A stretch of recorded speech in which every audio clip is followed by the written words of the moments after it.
Olá! A Câmara dos Deputados terá uma comissão especial para discutir saídas para a crise hídrica vivida pelo país. Agora, ao lado da seca nos estados nordestinos, o Brasil passa por uma grave estiagem que atinge os estados do Centro-Oeste e Sudeste. A temporada das chuvas, que termina com março, não foi capaz de recompor os níveis dos reservatórios que abastecem as grandes cidades brasileiras, nem o das hidrelétricas, principal fonte de energia do país. O Brasil detém 12% de toda a água doce do planeta. Talvez por isso não tenha se preocupado seriamente até hoje com a gestão desse recurso. A estiagem dos últimos meses veio como um pesadelo. Como vamos resolver esse problema? Esse é o tema do Brasil em Debate, programa da Rádio e da TV Câmara, que hoje recebe os deputados Gilvaldo Vieira, do PT do Espírito Santo, autor do requerimento para a criação da Comissão Especial de Recursos Hídricos, e Samuel Moreira, do PSDB de São Paulo, ex-superintendente da Sabesp, Companhia de Águas de São Paulo. De 88 a 96 o senhor ocupou esse cargo. E eu gostaria de perguntar aos deputados, essa crise hídrica foi uma crise de chuvas, mas também mostrou muitos problemas que o país tem e problemas estruturais.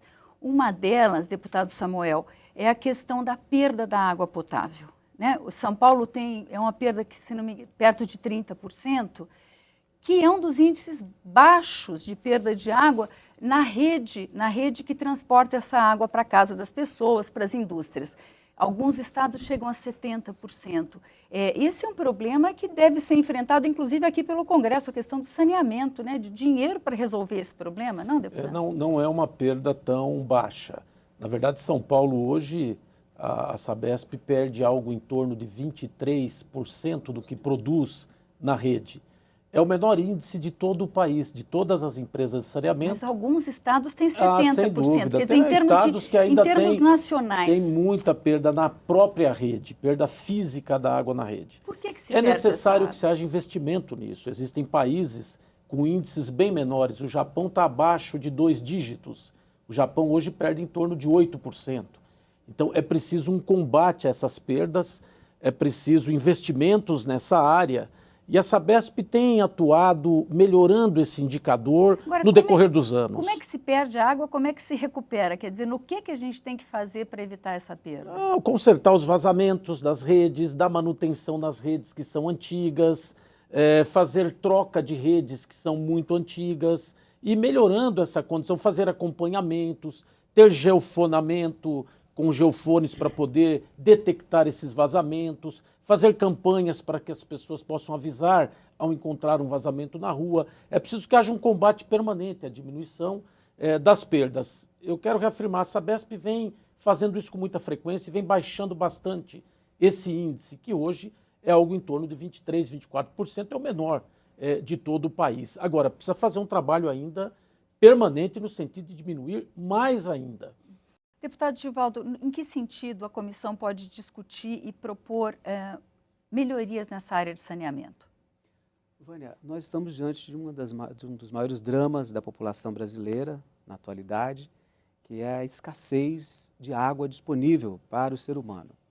Isso era sentido muito pela região Nordeste, já tivemos período na região Sul, e agora atinge de maneira muito intensa a região Sudeste, não só São Paulo, do estado do deputado Samuel, mas o meu estado, o Espírito Santo, também sofre muito com este momento. Eu propus a criação da comissão especial com o intuito de organizar a entrada da Câmara Federal neste debate que é tão importante. Então, a comissão vai cumprir esse papel. A intenção é ouvir especialistas para formar uma massa crítica sobre a situação posta e também identificar experiências exitosas no Brasil e no mundo. E, nesse sentido, nós devemos buscar o controle das perdas, né, da água, de abastecimento humano, que você citou. A Sabesp tem colocado bons indicadores em relação ao plano nacional, mas ainda é muito alto, né, no contexto geral. Precisamos perseguir. Existem tecnologias para isso que nós precisamos buscar. Se o Japão conseguiu eficiência nesse sentido, é uma experiência a ser verificada. Então, o debate sobre esse tema, ouvir especialistas, trazer para cá experiências exitosas, ouvir a sociedade através das suas organizações, porque a população quer opinar sobre esse drama que está vivendo, e buscar saídas. Nós temos que trabalhar algumas ações, né? No trato com o executivo, tanto no plano nacional quanto nos planos estaduais e municipais, discutir os planos de investimentos para o setor, tanto no sentido da produção da água, da distribuição, da preservação, da reservação de água em todo o país. Nós vamos ter que enfrentar a situação da regulação do uso da água. A agricultura usa fortemente a água, em torno de 70%. A indústria usa bastante. O consumo humano é até menor, né? Deve estar na faixa de 12% em relação a outros usuários. A água é necessária para a produção de alimentos, mas nós precisamos encontrar caminhos para modernizar os sistemas de irrigação. No plano industrial, precisamos avançar para que os licenciamentos ambientais exijam cada vez mais, e o governo possa incentivar, tecnologias para o reuso da água no próprio sistema industrial. Então, assim, existe um conjunto de frentes, né, para a gente enfrentar, trabalhar essa questão. Vamos por partes. Uma das questões que foi colocada na comissão geral que a Câmara realizou é que os reservatórios e os rios brasileiros se encontram muito desprotegidos, que a vegetação poderia preservar um pouco mais a água existente, a água doce existente. E uma das propostas foi a de revisão do Código Florestal. Recentemente, o Código Florestal diminuiu as áreas de preservação permanente obrigatórias. E como é que os senhores veem essa proposta, assim como de reflorestamento de áreas de reservatórios? Vânia, deputado Samuel. O deputado Givaldo colocou bem. São vários fatores. Nós precisamos abrir várias frentes para poder equacionar este problema. Agora, tem alguns que podem ser feitos já, né? Lógico que a questão ambiental ela é fundamental. Ela deve ser a causa, inclusive, dessa consequência que estamos passando hoje. Mas algumas medidas já podem ser tomadas. Nós precisamos usar a água racionalmente. Todos nós. É preciso fazer um combate agora muito forte e permanente ao consumo irracional da água. As pessoas não podem utilizar mais água da forma que vinham utilizando. Nós precisamos criar a consciência muito forte, com campanhas publicitárias muito fortes, de que é preciso se economizar e se utilizar o necessário no consumo da água. Então, não pode haver desperdício, é preciso que se crie bônus para quem economizar, como foi feito já há um ano em São Paulo. Você cria-se um bônus, estimula a pessoa a economizar, chama atenção através de campanhas publicitárias. E dependendo da gravidade... Eu sou da geração que os pais diziam, eu não sou sócio da Light.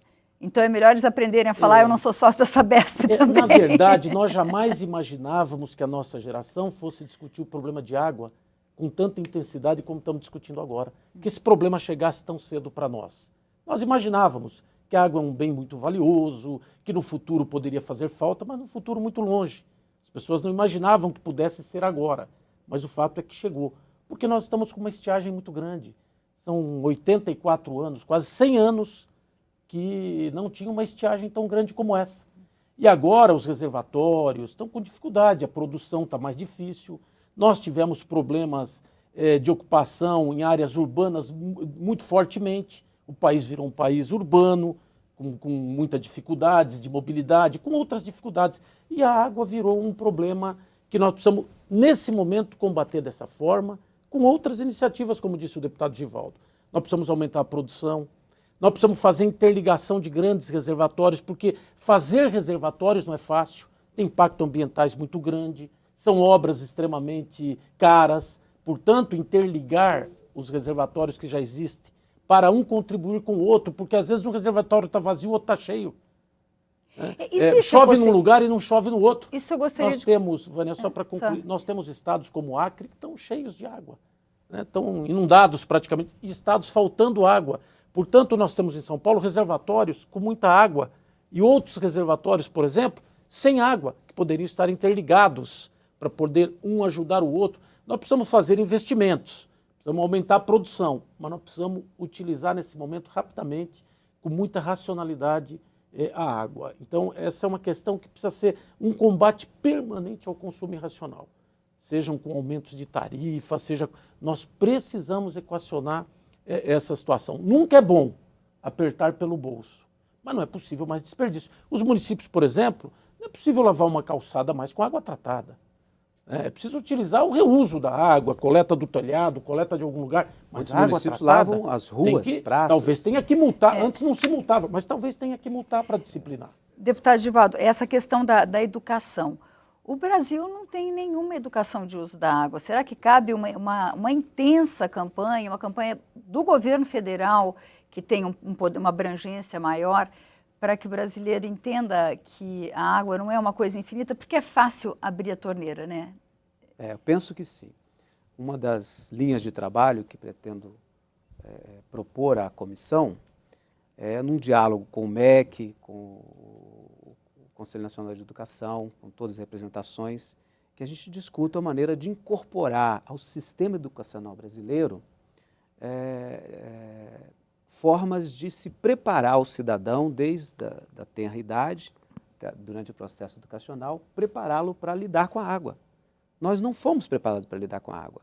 E o sistema educacional pode fazer isso, através dos seus mecanismos pedagógicos, mas, inclusive, deveria ser acompanhado de um investimento nos prédios escolares. Porque os prédios escolares, muitas vezes, como é que você pode pensar que um futuro cidadão, né, que está sendo preparado ali na escola, depois ele possa, durante a sua vida, mas como um cidadão formado, ele possa ajudar a preservar esse bem tão precioso, se a escola que ele estuda está lá gotejando água, com o banheiro vazando água, quer dizer, são sistemas que não economizam. Então, eu acho que a educação é fundamental, porque nós precisamos preparar a próxima geração para lidar com esse bem que é precioso, é escasso e vai ser assim, né? Hoje, a nossa geração lidar com a água da seguinte maneira: ela está disponível ali na torneira, geralmente ela é barata, né? E nos dá a falsa impressão de que é um bem que está ali sempre disponível. Então, a educação é fundamental, associada a essas campanhas que o deputado Samuel colocou. Então, uma das linhas de atuação da comissão é construir, com o sistema de educação nacional, formas de se preparar o cidadão para lidar com a água. Bom, a gente vai voltar a falar disso daqui a pouquinho. O Brasil em Debate vai fazer um pequeno intervalo.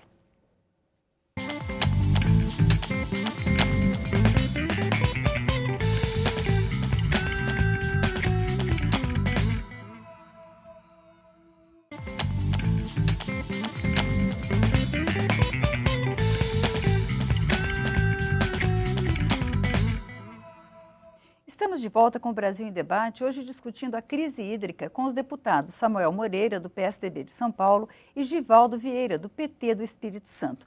E eu queria, rapidamente, o senhor falou, deputado Samuel, o senhor falou na questão da interligação dos sistemas.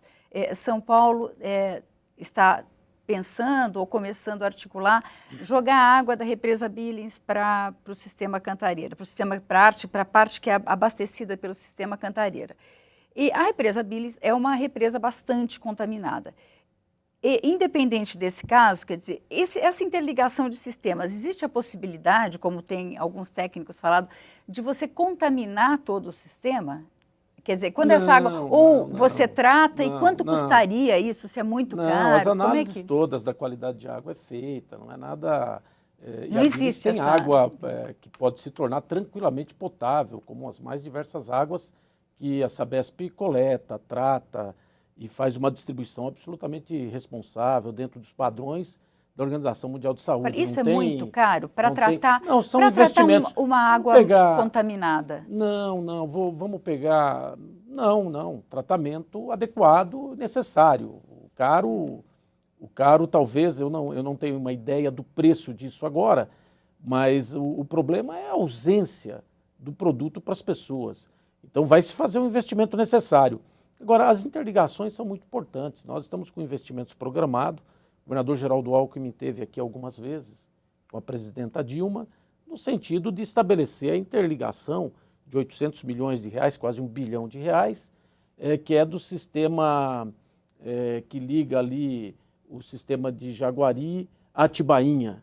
né, que faz uma interligação de 2 reservatórios e que ajuda o sistema de Cantareira. É uma obra aí que pode ser feita em 6 meses, 1 ano, né, 1 ano por aí, você resolve um problema e adiciona muita água no sistema, adiciona talvez mais 5, 10 metros cúbicos de um sistema que produz 33 metros cúbicos, tem capacidade de 33 metros cúbicos para toda a população que abastece ali pelo sistema, que é abastecida pelo sistema Cantareira. Quer dizer, tem obras rápidas que podem ser feitas. O fato é que precisam ser feitas essas interligações, é preciso realmente aumentar a produção, nós precisamos de mais reservação, mas são muito importantes medidas individuais, pessoais. Por exemplo, eu também tenho que ter a minha reservação. Quer dizer, nas grandes regiões, nós encontramos muitas famílias sem uma caixa d'água, às vezes não pode comprar, não tem condições de adquirir uma caixa d'água que vai permitir a sua reservação individual, né? São milhares de pessoas que não têm isso na grande São Paulo. E aí acabam sendo abastecidas diretamente pela rede, com uma pressão mais alta e com um consumo mais alto de água, bem mais alto por conta de uma pressão maior. Se pudesse ter uma reservação, seria muito melhor. São medidas que nós podemos tomar rapidamente. Outro dia eu ouvi um ambientalista, na verdade, falando sobre isso. O Código de Edificações, quer dizer, cada cidade tem o seu, isso deve ser uma coisa que não deve ser tão simples assim. Mas será que não deveria ser obrigatório a gente, quando vai se construir um novo prédio, você ter um sistema que, como os senhores estão falando, da reutilização da água? Além da captação da chuva. A gente usa água potável para dar descarga, né? O brasileiro gasta essa fortuna que se gasta. É caro, né, tratar água, acredito. Né? E a gente dá descarga, a gente lava carro, a gente lava calçada. Nunca houve necessidade de se tomar outras medidas. Sempre houve abundância, não houve a necessidade. Possível discutir isso aqui no Congresso, de tornar obrigatório a comissão, ela ao final do seu trabalho, ou caminhando para o final do seu trabalho, uma das etapas será uma possível produção legislativa, que deve prever projetos ou leis para atuar na área da regulação, porque nós já temos hoje conflitos pelo uso da água entre agricultores, já temos princípios de conflitos entre estados, como recentemente tivemos Rio de Janeiro, São Paulo e Minas, a União teve que fazer a mediação. Então nós estamos só no início de uma crise que pode se agravar. Ainda na linha da regulação, com a crise hídrica, está aumentando muito o número de poços artesianos sendo perfurados, sem nenhuma regulamentação. E qual o problema, deputado? É um acesso aos nossos aquíferos que estão no subsolo, que é uma reserva de toda a nossa sociedade, está sendo privatizada, sem nenhuma regulação. A pessoa a questão do planejamento, né? Você tem que planejar o uso. Uma pessoa que tem uma empresa, por exemplo, ela tem lá um alto consumo de água, ela perfura um poço e passa a ter uma água sem cobrança. Ou daqui a pouco um particular. Então, isso está se proliferando sem nenhuma regulamentação de quem pode, em que situação pode fazer um poço artesiano que acessa diretamente um aquífero. Daqui a pouco isso prolifera de uma maneira generalizada e nós vamos também prejudicar a grande fonte de água que está lá no subsolo, né? Nos aquíferos, todo o processo de água também faz a reservação lá. Então, a produção legislativa também vai ser um trabalho dessa comissão. Eu acho que na área das construções, é um debate a ser feito aqui. Como a edificação, né, esses critérios de edificação, eles estão muito ligados aos municípios, nas suas leis locais, mas como uma questão nacional, ou dialogando com os municípios e estados, há que se pensar em regulamentações para esse setor da construção, né, que as novas construções já prevejam tecnologias para usar água de chuva e para fazer o reuso da água. Então, se o meu vizinho não economiza, eu também não vou economizar, porque eu vou pagar a mesma coisa que ele, né, nos edifícios. Né? Quer dizer, mas hoje já tem avaliação individual. Individuais. Mas isso não é uma postura nacional, né, deputado? Mas precisa começar a ter. Mas precisa começar a ter. Essa questão da utilização pelo indivíduo de maneira racional é uma estratégia, uma ação muito importante a ser tomada nesse momento. Nós podemos ajudar a enfrentar esse problema, cada um de nós, com as suas medidas. Evidentemente que é preciso ter regras. Para se viver coletivamente, é preciso ter regras. Nós não podemos sair fazendo... O que o deputado Givaldo está dizendo é o seguinte: nós vamos ter que ter regulação e regras. Nós temos uma lei do saneamento que foi feita em 97, que é o Marco Regulatório de Saneamento, que já estabelece algumas regras para os municípios. O município tem que ter seu plano municipal de saneamento, ele tem que saber sua reservação, ele tem que saber a sua distribuição, ele tem que saber o seu esgoto sanitário, o seu tratamento de esgoto, seus investimentos, em que prazo, a sua tarifa transparente, a sua concessão. Ele já tem que... É que as leis do Brasil, às vezes, demoram para que as pessoas passem a aplicá-la, mas é importante que se cobre é importante que se cobre e que as pessoas se enquadrem na lei para que se possa viver coletivamente. Ela tem que cumprir a lei. Então, nós temos algumas leis já, que se forem cumpridas já é o suficiente, né? Essa questão do uso e ocupação de solo, ocupar margens de represas, não é possível, porque contamina, porque... Então, nós precisamos compreender agora, todos nós, de que nós precisamos também, veja, nós não podemos isentar as responsabilidades do governo, de ter planejamento, de ter regulação, de aumentar a produção, de fazer os investimentos. Isso o governo tem que fazer. As empresas têm que fazer, estatais, que administram o saneamento. Mas agora, nesse momento, nós precisamos também, nós, diminuirmos o consumo, utilizarmos de maneira racional. É preciso ter uma campanha para isso, porque nós temos condições de economizar muita água. Todos nós, captando de chuva, utilizando água com racionalidade, nós podemos enfrentar essa crise. É possível ajudar a enfrentar essa crise. O deputado Divaldo falou dos grandes consumidores.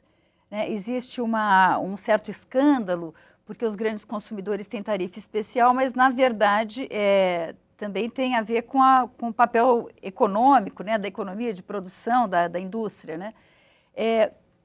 Esses grandes, quer dizer, se pensa uma regulação do controle para a agricultura e para a indústria também, porque chegou um momento, sei lá, dezembro, que se falou...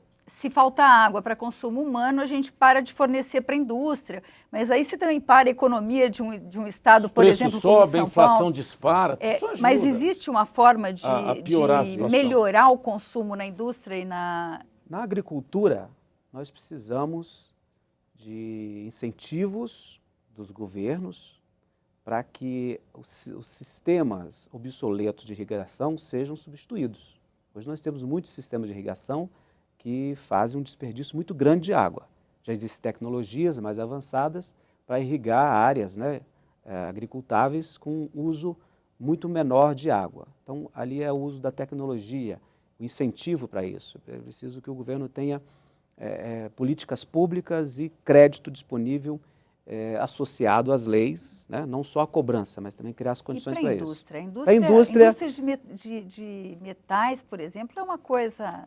A indústria, nós temos que generalizar o reuso. Existe tecnologia para que a água que entra num sistema industrial, ela seja, ao final de todo o sistema, tratada e ela retorna para o mesmo sistema. Então, ela fica ali dentro. Não há um desperdício de água. A própria indústria trata e reutiliza. É uma tecnologia já bastante conhecida, que nós precisamos aumentar o nível de exigência, tanto nas leis, mas também nos licenciamentos ambientais, que sempre a indústria vai precisar, para que elas façam a implantação de sistemas de reuso, que também são vantajosos para a indústria, porque quem implanta paga rapidamente com a economia da compra da água menos, o seu investimento e daqui a pouco está economizando e está fazendo um bem à sociedade. Então existem caminhos, agora, sobretudo com a tecnologia. A gente vê lá o Rio Tietê, em São Paulo. Ele é muito poluído, quer dizer, não dá para usar aquela água. Tem uma forma também de obrigar o consumidor de água, seja doméstico, seja industrial, a adotar práticas que diminuam a poluição, que pelo menos você pare de jogar esgoto diretamente. Como é que a gente pode fazer, deputado? Olha, a legislação não falta no país, né? Você acha que é legítimo, ou é possível, ou é permitido, ainda que por lei, jogar, por exemplo, lixo no rio? Está cheio de lixo no rio. Você passa o Rio Tietê, você vê... sofás, você vê tudo que é tipo de lixo ali no rio. Então, as pessoas, nós precisamos fazer uma campanha muito forte, muito com caráter educativo, mas frisando muito a utilização racional da água. Nós precisamos... Esse é um tema que estava muito desapercebido. A água, como você disse no início, na abertura do programa, nós sempre tivemos em abundância no país. O país é 12% da água do mundo. Água doce está no Brasil. Então, só que agora, por consequências do clima, por consequências ambientais, nós estamos tendo chuvas em lugares diferentes, não mais com a mesma, no mesmo espaço determinado de tempo, as pessoas não conseguem prever direito. Então nós agora precisamos estar muito atentos para essa questão. A questão da utilização desse recurso tão importante. Agora, não mais lá na frente, é agora, porque o risco é muito grande ali na frente de ter a ausência do produto, de ter a falta de água. Vocês já imaginaram o que é viver sem água? Quer dizer, é muito complicado. Então é preciso ter a sua reservação. As pessoas têm que ter lá os seus 1.000, 2.000 litros de água reservado para utilizar com parcimônia, com cuidado. É preciso reutilizar mecanismos, quem puder agora, de utilização da própria água de chuva para lavar sua própria calçada, para lavar o seu carro, já não usar mais água tratada para essas coisas, né? Ficar lavando a calçada com água tratada não dá mais, né? Então, nós agora precisamos também fazer a nossa parte e cobrar efetivamente do governo, com transparência, dos governos, para que eles façam os investimentos também para garantir, né, que a gente tenha água com tranquilidade. Eu acho que são várias medidas, inclusive as questões ambientais. E a gente vai acompanhar o trabalho da comissão. Muito obrigada, deputado Samuel. Muito obrigada, deputado Givaldo. O Brasil em Debate termina aqui. Se você quiser rever ou compartilhar este ou outros programas, vá à nossa página câmara.leg.br/Brasil em Debate. Eu agradeço sua atenção e te espero te encontrar nas próximas edições. Até lá.